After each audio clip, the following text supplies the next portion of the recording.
25 urte igaro dira Jesus García Ferreiro 18 urteko gazte laudioarrak bere buruaz beste egin zuenetik. Bere kasu pertsonaletik abiatuta suizidioaren inguruan hausnartzeko denbora nahikoa igaro den honetan, Jesusen oso gertuko bi lagun gonbidatu ditugu gurera. Podcast honen saio pilotoarekin esango diogu agur denboraldiari. Hurrengo geltokian, Arantza Fernández Mariño eta Endik Aloidi.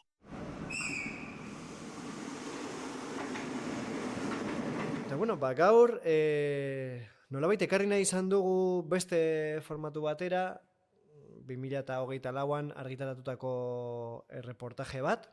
Reportaje horretan Jesus García Ferreiroren heriotza eta suizidioa landu genuen. Eta horretarako gertakari horren gako guztiak ireki zizkiguten bai Endikak eta bai Arantzak. Orduan, utziko diegu eurei euren buruak aurkezten.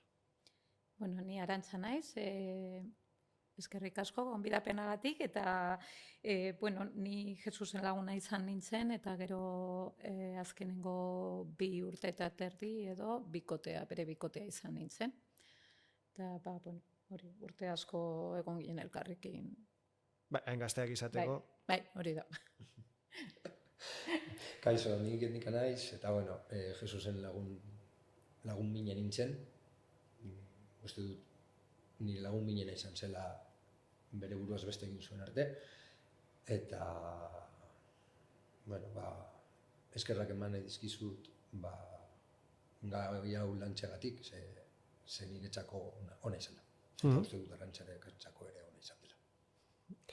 Eta, zuek nolabait rol ezberdinak zenituzten Jesusekin, Arantza zen bere bikotea, ia bere buruaz beste egin arte, eta Endika zu izan zinen bere lagun minena, baina gero Jesusen heriotzaren ondoren sozialki rol oso ezberdinak egokitu zitzaizkizuena. Alde batetik, Arantzari egokitu zitzaion, nolabait alargun beltzaren rola, eta zure kasuan izan ziren geroago lagun jatorra, ez? Eta horrek, nik uste, zuen bizitzetan oso eragin ezberdinak izan zituela, ezta? Orain hitz egin dezaket honi buruz, eta egon naiz, 25 urte hitz egin gabe. Orduan, Endikarekin erlazioa, ez? Eta zu lagundu duzun guztia, ze azkenean hori esan nizun aurrekoan ere bai, baina niretzat oso lagungarria izan da. Horrela, niretzat neutro zen pertsona bati azaltzea guztia, ez? Osea, sentitzen nuen ezakit, igual lagunekin, ze lagunak ere askotan zailatzen dira edo aipatzen dute, baina beti daukate prejuizioz moduko, ez? Bai, prejuizioak dituzte, baina zurekin zen dena, neutro bezala, eta orain pentsatzen dut oso, lagungarria izan dela niretzat. Eta uste zenuen dei hori gertatu behar zela noizbait, edo... Ke ba. Ez pentsatzen nuen hor lurperatuta geldituko zela gaia ez dakit. Osa, noizean behin etortzen zen nire burura, baina ni beti urrundu egiten nuen, ez? Musika kontua bezala. Ni neuzkan kotxean, hori Endikarekin hitz egin dut. Ezken ni fede guzti horiek kotxean neuzkan, eta ez nituen jartzen, baina ez nituen gordetzen etzean, hor zeuden. Baina ezin nuen, eta... Eta zedeik dira Jesusek gogoko zituen musika zedeak. Bai, bion artean, ez? Azkenean, bai. Bai, ez dago argi non azten den baten gustua edo bestean. Bai. Eta niri gestatzen zitzaidan gauza bera Nirvanarekin. Urte luzez gorrotu izan dut, eta azken urteotan egin dut apur bat bakea taldearekin. Nirvanarekin ez naiz konpondu. Hori izango da beste fase bat, baina momentu honetan ez. Hor daukat, hori bai, horrekin ezin dut oraindik. Eta gogoratzen dut, egon ginenean Euskal Irratian honi buruz hitz egiten, psikologo batek aipatu zuen, horrelako egoera batean daudenen kasuan, estres posttraumatikoa sortzen dela, eta jendeak ez duela, estres posttraumatikoaren pean daudenak, ez daudela heriotzaren beldur, baizik eta bizitzaren beldur. Eta nik gogoratzen dut, hori esan zuenen, Osea, nire kasuan asmatu du. Eta gero, atera ginenen, esan zian, jode, man. Nire gertatu zidan, gauza, bera, Jesusen eriotzaren ondoren, bizitzak ematen zidala beldur gehiago, eriotzak baino. Eta ez dakit, endika zure kasuan ere gertatu zen, eta ze ondorio dituen horrek. Nik uste dut, gure garapen emozionalean ondorio larriak izan dituela, ez dakit betirako, baina bai urte batzuetan, ze guztiak ematen dizu apur bat, beldur edo irutzen zaizu kriston erronka. Nik uste dut, Arantxa eta biok egin dugula bide ezberdina. Arantxak esan du, eduki duela gauza hau super urrunduta urte pillo. Nik hasieran ez nuen urrundu eta egon nintzen, ez dakit, agian 27, 28 edo 29 urte izan dituen arte, neukan kuadernoa eta berak utzitako gutuna, ez mai gainean, baina maitik hurbil. Eta noiz behinka ateratzen nuen, eta erakutzen nuen, eta negar egiten nuen, eta egon nintzen horrela urte pillo. Agian egon den nintzen 5 hilabete edo 6 hilabete atera gabe, eta gero hurrengo 2 hilabetetan erakutzen nuen 5 aldiz. Eta gero berriro geratzen gordeta. Bukle batean. Bai, buklean. Eta azkenean nahi gatu zen momentu bat, noiz esan nuen, ezin dut horrela jarraitu, tio, ez dakit, 28, 29 urte nituen, ez dakit. 11 urte dira, Bai. Eta gogoratzen dut, lengoela nire etxean bakarrik bizitzen.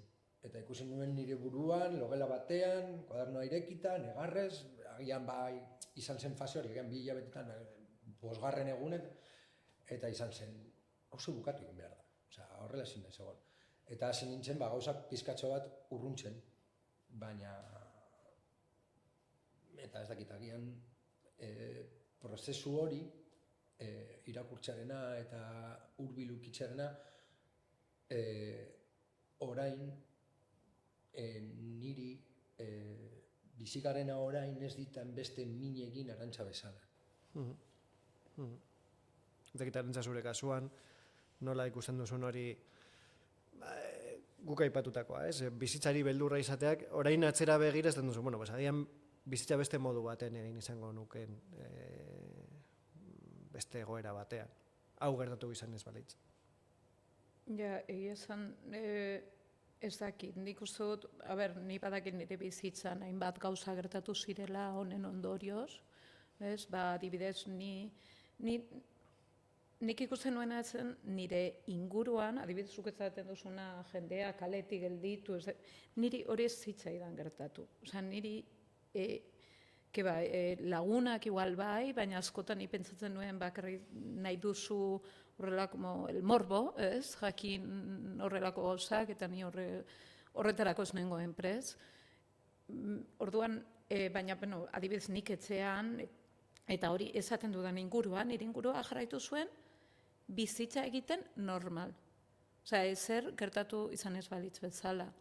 Orduan azkenean ni esango dugu, tenía que fingir que nada había pasado. Disonantzia oso handia zegoela zure barruan eta kanpoan gertatzen ari zen. Hori da. Ni dena neukan, geroz eta barrurago nik gogoratzen dut, bakarrik negar egiten nuen dutxan, edo lotara joten nintzenean, edo horrelako egoratan, bakarrik nengoenean, ez nuen inorekin partekatzen. Eta gero, unibertsitatera joan nintzenean, batean hor sortu zitzaizkidan beldur batzuk. Neukan beldurra klasera joatea, eta bazakit, pentsatzen nuen, ez zure buruari butatzen diozu errora, ez duzu pentsatzen bizi duzunaren ondorio bat dela, baizik eta ez duzu gehiegi ikasten, edo ez duzu, ez dakit, serio hartzen, unibertsitatearena, baina berez, orain ez, baina horrekin konturatu nintzen aspaldi, zela beldurra, ni neukan beldurra. Beldurra hainbeste jende, batera, eta ez dakit, ez nuen, hori nire bizitzako gauza horiek ez nituen partekatu nahi. Gero bueltatzen nintzen hona asteburutan, eta hemen dena zenez normala, hori, azkenean jarraitzen duzu. Baina horrelako gauzak, gozekin orain konturatzen naiz, ez? Nire bizitzako gauza batzuk ez zuten bere bidea hartu, esango dugu, ni ez nintzelako ondo sentitzen. Bai. Eta gero, harritu nagoen beste gauza bat izan da,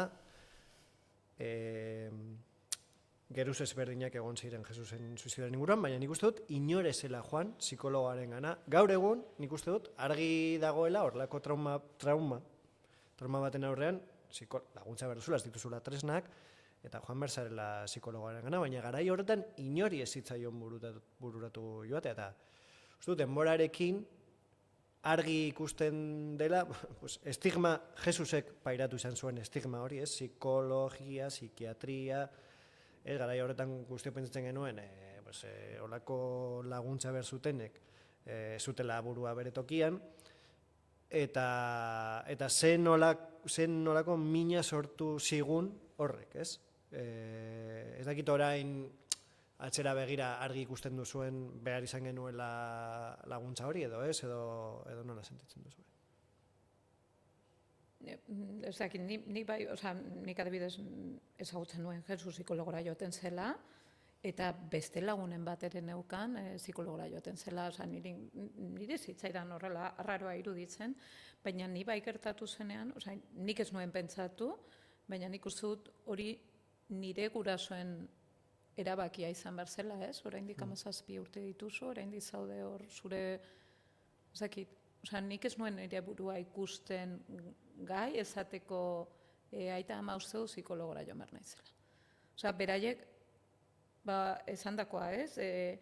Jarraitu bazuten bizitza ezer gertatu ez balitz bezala, nola esan behar diet nik hori, ez? Orduan, nik ez nuen, ez dakit, zitaten eskaini eta niretzat hor gelditu zen. Esan duzun bezala ez inorrean, eta, nik uste dut, tamalez, garai horretan bazegoela pizkat estigma hori, eta gaur egun hobeto gaudela. Uste dut, sozietatea gaur egun hobeto ikusten duela, pertsona bat ezaten baldin badu, ez nago ondo eta psikologoaren gana joan behar naiz.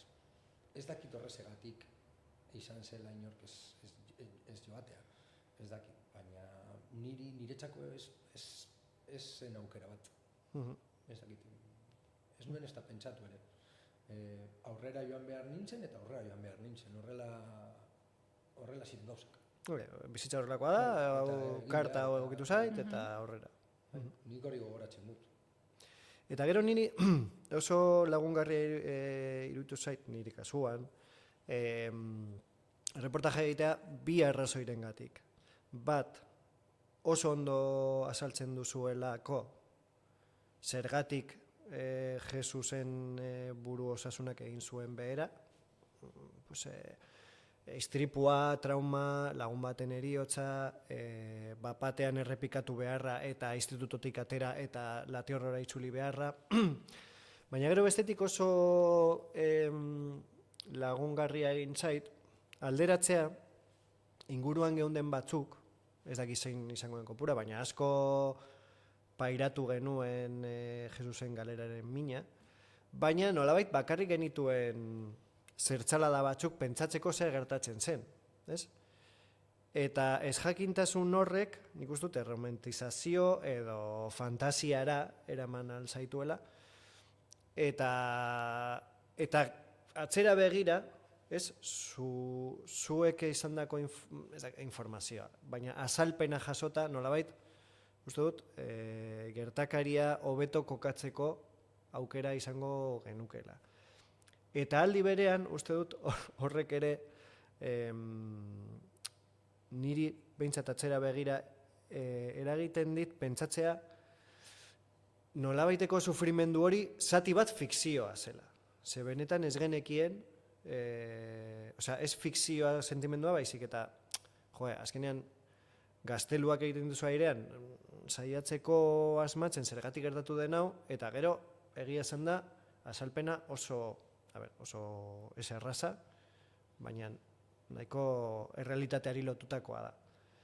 Eta gogoratzen dut ere Arantzarekin bereziki, zuk ere noizbait pairatu duzula, ez jendeak egitea zaiak ere zurekin partekatzeko sufrimenduak, baina gero, jendeak zuen sufrimendua edo sufrimendu itxura edo zantzuak oso kanpotik jasotako sufrimendua zen, eta zure kasuan zeuden lurrikararen epizentroan. Eta uste dut hor, sekulako distantzia dagoela, zuek pairatutakoaren artean, eta urrengo geruzean geudenon artean, eta niri esango dut, baina denborarekin iruditu zait, apur bat, erridikuluaz pairatutako sufrimendu guztia, ze zuen kasuan izan zen, zoom batekin bizitako egoera, oso muturreko egoerak. Ez dakit hori, distantzia hori nola bizi izan duzuen. Nik bai ikusten nuen, hori oso ondo azaldu duzu, ez? Gu bizitakoa, gu geunden hor erdian, eta hau ez zen izan bi hilabeteko arazo bat. Oso luzea izan zen, ez? Eta klaro, zuz bazoaz ikusten nola pertsona hori, doa geroz eta okerrago, eta hor sartuta zaude, hor murgilduta horretan. Gero ni bai gogoratzen dut, ez? Kanpoko jendea batean edo errua botatzen niri, ez zenuen nahiko egin, edo ez, ni ere asko, eta pentsatzen dut, ez daukazu ideiarik, ez daukazu. Zurekin ez zituen gauza hoe partekatzen, ez? Ni nire lagun batek esan zidan, gauza da Jesus zurekin zela, bai, esango dugu, konfiantza gehientzekoan pertsona, eta zurekin partekatzen zuen dena, ona eta txarra, klaro. Eta nik uste dut, hortik, hor barruan egotetik, ez? Beste punturaino, ezki daude, 1000 geruza.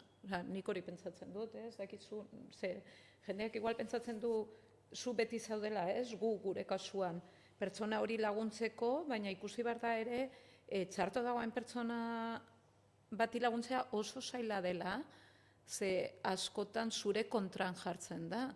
Eta, klaro, azkenean esaten duzu, mina egiten didazu. Zu minduta zaude, baina nina hemen laguntzeko prez, baina mina egiten didazu. Orduan, dikak esaten duena, igual batzutan urrundu behar zinen pizkatzo bat, eta gero berriz etorri. Eta inguruko jendea horri, ez dauka ideiarik bez. Igual beste pertsona batek etorkizunean horrelako zeo zerbitzi izan badu, bai. Edo aurretik ez, baina osasun mentaleko inguru hori oso zaila da hor egotea, erdian. Arantxak primeran esan du. Ez zen 2 hilabeteko gauza bat izan, luzea izan zen, eta ni badakit Arantxari pertsonaren bat bota egin ziola errua eta gauza txarrak esan zizkiola. Baina eske pertsona hori izan esaterako momentuan ez zekien zer zegoen egitan. Hitz egiten zuen desde un completo desconocimiento. Nik ala ere esan nahi dut, bakoitzak bizi duena, bere prozesua daukala, zuk izan zenuen zeurea, eta beste pertsonak izan zuten beraiena. Baina, eta garrantzia behar diozue, baina ez dauka zer ikusirik Arantxak edo nik bizitakoarekin. Ez ere Arantxak. Bai, eta nik uste dut Arantxak ere nabarmena egin duela, gauza bat ez duguna reportajean azpimarratu, baina, pertsona batek sufritzen duenean, askotan ere eragitzen diola sufrimendua bere inguruko. Nik uste dut, kanpoan geudenok, bakarrik sumatzen genuela Jesus, biktima gisa, gizartearen estigmen biktima gisa, edo pur bat arrarotzat jo dut, eta orduan, kanpotik oso erraza da, dimentsio hori bakarrik jasotzea, baina barrutik, zure bikotea, Arantzaren kasuan, zure bikotea saiatzen ari denean bide bat hartzen dela bere bizitzarekin amaitzea, eta zu saiatzen ari zarenean borrokatzen beste norabide bat emateko bere existentziari, hor talkak daude. Eta, biktima ez da beti horren biktima. Hau da, buru osasunaren konplexutasuna. Ez zarela bakarrik gaixotasun baten edo egoera baten biktima, baizik eta ingurukoei ere sufrimendua eragiten diezula. Eta niretzat, adibidez oso argigarria izan da erreportajearen eragina zentzu horretan de. Bueno, Jesus biktima bat izan zen, baina tamalez bere inguru hurbilenean zeudenak ere biktimak izan ziren, egoeraren biktimak edo talken biktima, eta hori ere azaleratu behar da, ez? Pertsona batek bere buruz beste egiten duenean, sufrimendua oso sakabanatua dagoela bere inguruan, eta hori ere aintzat hartu behar izan dela, eta bere ziki krudela izan zela patua Arantzarekin, ez? Bueno, gainera, hau guztia pairatu eta gainera zara, nolabait, alargun beltza, ez? Utzi zenuen eta horregatik guztiok botako dizugu, edo batzuek botako dizugu errua horrekin. Eta ez dakit horrekin esan dakoa, ez dugu azpimarratu, baina nik uste dut ere nolabait adierazi duzuela, eta uste dut endikak ere beste neurri batean, baina bueno, laguntza deiak, oso muturreko laguntza deiak ere jaso zenituela zuk, eta batzutan ezinezkoa zitzaizula esku hartzea, eta horrek ere, bueno, sortzen duela kontraesana eta sufrimendua eta sufrikarioa. Eta hori uste dut, ez dugula asko azpimarratu, baina mahai gainean jartzeko beharra badagoela. Ez dakit zuek ere hori ikusten duzuela, edo ez duzue bereziki azpimarratu nahi. Arni bai pentsatzen dut, baina eramango dut beste maila batera, ez? Osea, zu adibidez, bat zaude lanean, oso estresatuta, oso urdu hori ezakitze beti ordaintzen duzu, zure ezakit, zure goratzar hori ingurukoekin ordaintzen duzu, ez? Baina justo gertukoen daukasunarekin, ezakit laguna, bikotea, edo ama, edo konfiantza gehien daukasunarekin. Eta nahi gabe mina egiten diozu. Hori gertatzen zaigu, bueno, niri gertatzen zait, eta suposatzen dut guztioi gertatuko zaigula. Eta Jesusen kasuan, edo osasun, arazo larri bat daukasunean, gauzki hori da, horren maila da oso altua. Orduan, sufrimendu hori, ez dakit, modu batean, bai, beraiek egiten dute, zuri mindu, bizango da nahi gabe, baina egiten dute ez, egiten dute apropos. Eta orduan ja zaila baldin bada bidea, laguntzeko bide hori, horrekin, askotan, esaten duzu ezin dut, ze gainera behitu nola sentitzen, ez, nahi zen berak esandako gauzekin. Eta bai, azkenean zaila esaten da, osea, ni adibidez, bereaikin utzi nuen arte, ez, egon nintzen denbora asko, hor, murgilduta. Baina, batean, konturatu nintzen, oso triste nengoela denbora guztia, sartuta ja, kobazuloan, eta esan nuen, ezke berarekin noa. Nik ikusten nuen, ni banekien non bukatuko zuen hau, baina nik ikusten nuen momentu horretan nire burua bide berdinera zijoala. Zehazten zara ja, pentsamendu negatiboekin denbora guztia, eta gainera sentitzen zara txartu ez duzulako lortzen, eta gainera beste pertsona ez, zuri errua botatzen bezala, orduan, eta hor erabaki nuen urrundu behar nintzela. Bai. Nik Arantzak egindakoa oso ondo ulertzen dut.